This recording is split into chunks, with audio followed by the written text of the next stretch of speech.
uh, topping up the question, so you mentioned user experience, right? So if most of the companies who create dApps, they understand that may be an obstacle for retail users to get in and use their app, why don't they put it as a main priority? What do you think? Why we have so many bad user experience, user interface dApps?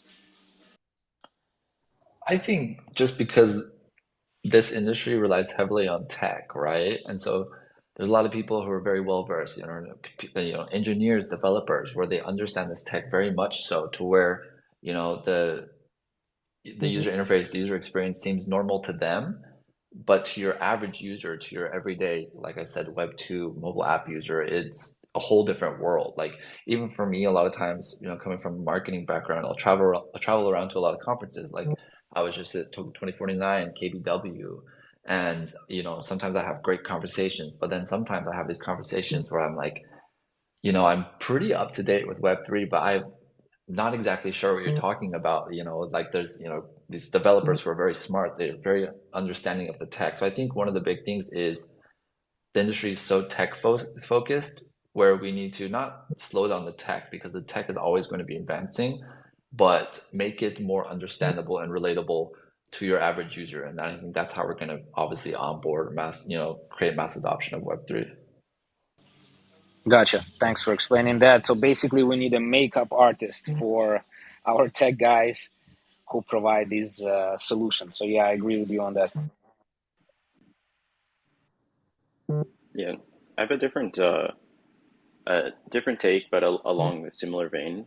In I think like a lot of what hinders mass adoption comes from like um, making it obvious to people or providing solutions that actually uh, solve a certain pain point that otherwise you wouldn't have a solution for outside of Web3.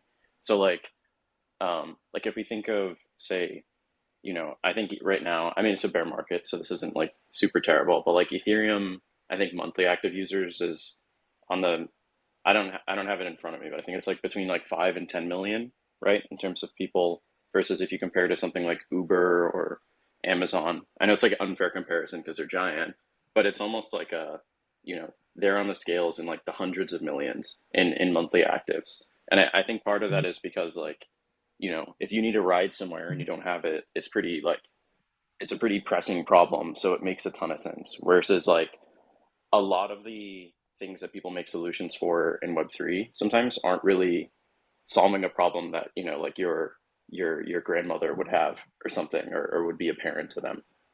But the tech is starting to get to like more of a point where that's becoming relevant. But I think that's one of the huge sticking points is like we have to be solving problems that, you know, um, actually, it goes beyond just like speculative investing, right?